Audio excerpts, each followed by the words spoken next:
to talk about two different things. We want to talk about the investment that is being made in security, but also to talk about what they have accomplished as far as making America safe again. Under President Trump's leadership, TSA has undertaken a large role in making sure that we're going after criminals, terrorists, and drug trafficking that could happen over our skies and through our flights that go across our country, but internationally each and every day. I want to talk about some of the results that they've had over the last year and highlight the work that is so important that our security checkpoints interdict everyday individuals that are dangerous, but also why these technology upgrades that we'll be investing in are so important to the future. We are working, and what has happened here at this airport is that over the last year, they have prevented over 10,000 individuals from traveling that had ties to narco-terrorism.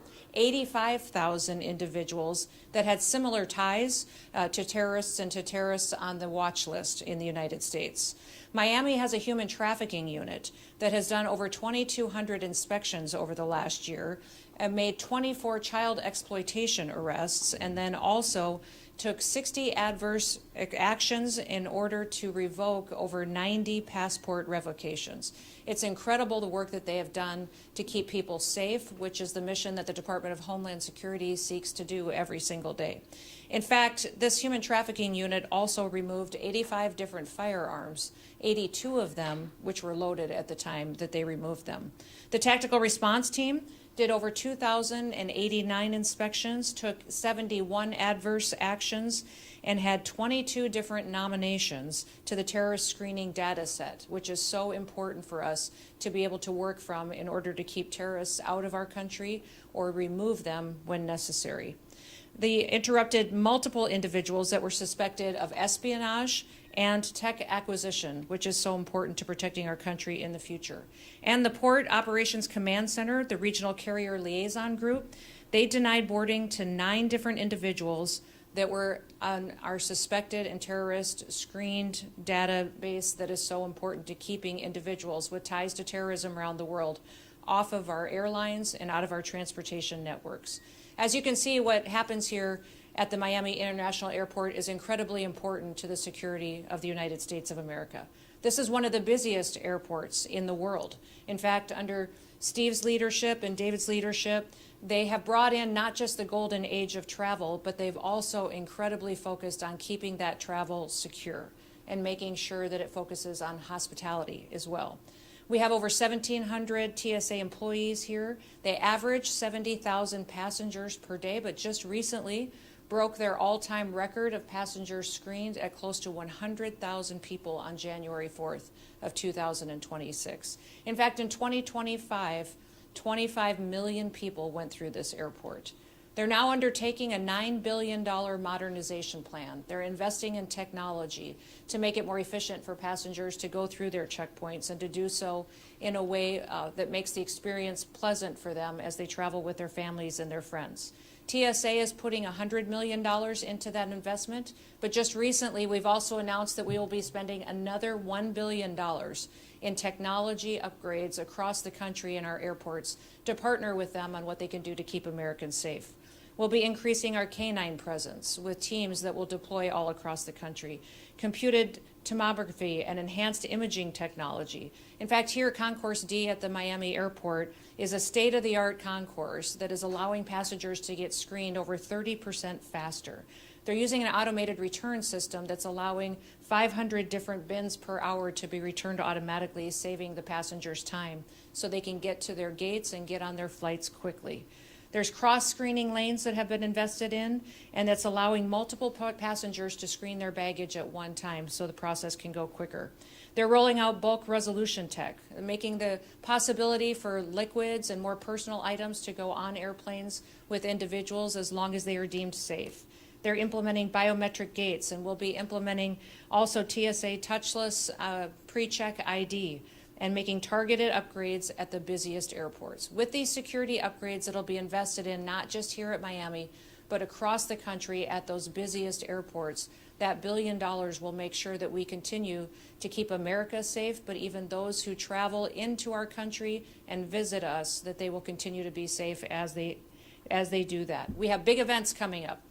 We have the FIFA World Cup coming up this year, and then also we'll focus on the Olympics. There's many individuals from many countries that will be coming to visit us, enjoy our hospitality. We want to make sure that we are prepared, that we're partnering with incredible airports like the Miami International Airport, and that we're doing it with the next generation, greatest technology and security measures that are possible. We're excited about the future, what they've done to stop terrorists and criminals from coming into our country, and also removing those that may already be here, but also what we can do to make sure that we're prepared for the future and any threats that may come as well, while people enjoy the travel that is the golden age of travel, just like President Trump promised the American people. And with that, I'll open it up to any questions that you may have. Yes? Would you commit to releasing the body cam footage of Alex Petty? You're asking me about the body cam footage from, ma'am. There's a lot of discussion going on with that. The FBI is leading the investigation, and as that goes forward, that'll be at their discretion. Yes? Hi, I'm Eduardo with Telemundo. President Donald Trump just declared Cuba a national threat. And for decades, they have threatened America to open borders, maritime borders, and allow rafters to get here illegally. Obama canceled dry food with food, so they will be illegally here. Are you preparing any protocol, and what will be your message for the dictatorship? We're continuing to work with the State Department on any changes on how that relationship works, and the travel between the two countries will look in the future. Yes. Yes. Magdala with Local 10. Yes. TPS and it's for Haitian nationals on Tuesday. Is there any reconsideration to extend TPS for those nationals that may live across the country? Yes, TPS is a temporary protective status. It's a program that's long existed in law. It has always been meant to be temporary, although under the Biden administration we saw it abused and not utilized correctly according to how law dictates. President Trump is restoring that. Any individual who is from a country where TPS is expiring has an opportunity to appeal that and to look at other programs that they may qualify for, and they have a number of months to do that.